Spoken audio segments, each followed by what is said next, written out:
Assalamualaikum warahmatullahi wabarakatuh. Yang terhormat Bapak Sifik Aulia sebagai pembimbing mata kuliah fikih ibadah dan teman-teman sekalian yang telah sempat hadir pada hari ini. Pada kesempatan kali ini saya dan rekan saya dari kelompok 12 akan mempresentasikan macam-macam zakat profesi. Perkenalkan, nama saya Bima Lisa Novianti dengan NIM 255911160. Saya Sarah Permata dengan NIM 255911158. Selamat menyaksikan.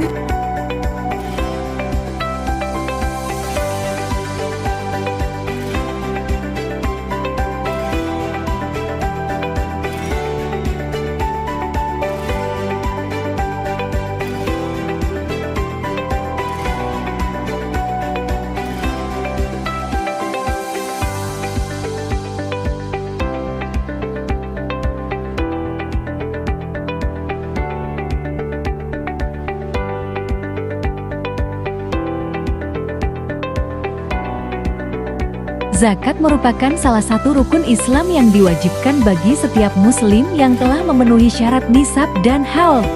Dalam Al-Quran, kewajiban zakat selalu disandingkan dengan perintah syarat, menunjukkan betapa pentingnya zakat dalam kehidupan seorang muslim, baik dari segi ibadah maupun sosial. Zakat tidak hanya berfungsi sebagai bentuk ketaatan kepada Allah SWT, tetapi juga memiliki misi sosial untuk mengentaskan kemiskinan, mewujudkan pemerataan pendapatan, dan meningkatkan kesejahteraan umat. Perkembangan ekonomi modern telah melahirkan berbagai bentuk kekayaan baru yang menjadi objek zakat, seperti zakat profesi, zakat pertanian, zakat perdagangan, dan zakat pertambangan. Zakat profesi, menurut Didin Hafidudin, adalah zakat yang dikenakan atas penghasilan dari pekerjaan atau keahlian profesional tertentu, baik dikerjakan secara mandiri maupun melalui lembaga.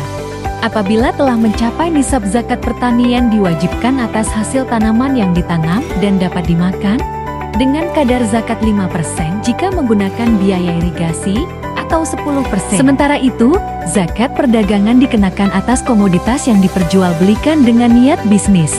Nisabnya setara dengan 85 gram emas, dengan kadar zakat 2,5% dari modal dan keuntungan bersih setelah 1 tahun haul. Adapun zakat pertambangan dikenakan atas hasil bumi seperti emas, perak, minyak bumi, dan gas. Ulama berbeda pendapat mengenai kadarnya. Namun secara umum dikenakan 2,5% dari hasil bersih atau 20% apabila dikiaskan dengan rikas. Keempat jenis zakat tersebut merupakan bagian dari zakat ma'al yang sangat penting dalam konteks modern, karena mencakup harta-harta produktif yang banyak dimiliki umat Islam saat ini.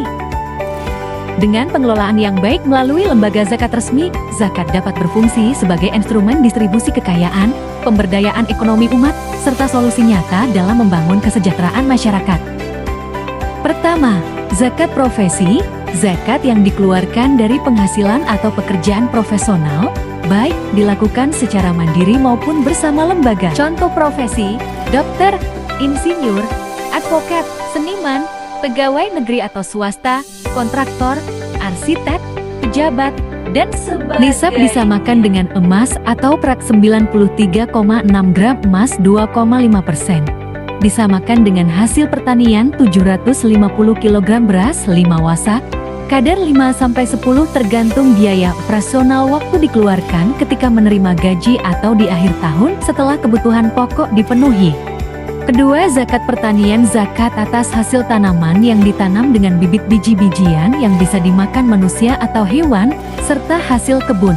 Jenis hasil padi, jagung, tebu, buah, sawit, kapas, sayur, dan lain-lain, kecuali tanaman haram seperti ganja.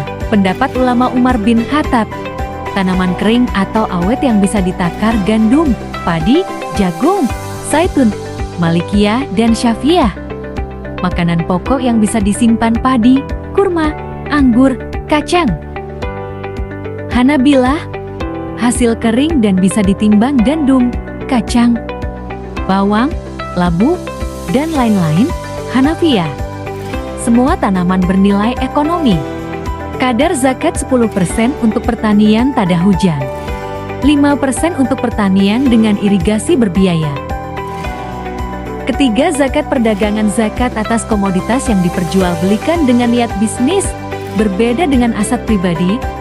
Objek zakat uang, emas, perak, barang dagangan, investasi, tabungan, dan lain-lain. Nisab dan kadar disamakan dengan emas 93,6 gram emas, kadar 2,5% dari nilai barang dagangan dan keuntungan setelah 1 tahun. 4. Zakat pertambangan, zakat atas kekayaan alam yang diambil dari bumi, seperti emas, perak, minyak bumi, gas, batu bara, dan hasil laut. Jenis hasil: semua hasil bumi yang bernilai ekonomi dan memberikan keuntungan wajib dizakati. Kadar umumnya 2,5% dari hasil bersih. Jika berbentuk hasil alam yang langsung ditambang bisa dikiaskan dengan zakat rikas 20%. Implementasi modern sering disamakan dengan zakat perusahaan karena melibatkan usaha kelompok. Kedua, menumbuhkan solidaritas sosial, membiasakan seorang profesional untuk berbagi dengan sesama yang membutuhkan sehingga memperkuat ukhuwah Islamiyah. Ketiga, mengurangi kesenjangan ekonomi. Zakat menjadi sarana distribusi kekayaan agar tidak hanya berputar di kalangan orang kaya. Keempat, mendidik jiwa dermawan, menumbuhkan rasa empati, kepedulian, dan semangat tolong-menolong dalam masyarakat. Kelima, mendapat keberkahan harta. Harta yang dizakati akan lebih bermanfaat, diberkahi, dan memberikan ketenangan batin bagi pemiliknya. Pertama, fungsi spiritual sebagai bentuk ketaatan kepada Allah, sarana mendekatkan diri, dan wujud rasa syukur atas nikmat rezeki dari pekerjaan. Kedua, fungsi ekonomi menjadi instrumen distribusi kekayaan untuk membantu yang membutuhkan dan mengurangi tingkat kemiskinan. Ketiga, fungsi sosial PA memperkuat rasa persaudaraan, menciptakan keadilan sosial, dan menjaga keharmonisan masyarakat. Keempat, fungsi moral dan pendidikan melatih kedisiplinan, keikhlasan, serta tanggung jawab sosial bagi setiap muslim yang memiliki penghasilan tetap. Kelima, fungsi pembangunan umat. Dana zakat dapat dimanfaatkan untuk pemberdayaan masyarakat, pendidikan, kesehatan, dan kegiatan sosial ekonomi produktif. Zakat profesi, pertanian, perdagangan, dan pertambangan merupakan bagian dari zakat mahal yang wajib ditunaikan bila telah mencapai nisab. Perbedaan terletak pada jenis harta, cara perhitungan, dan kadar zakat. Kesemuanya bertujuan untuk pemerataan ekonomi, membantu fakir miskin, serta menjaga keberkahan harta.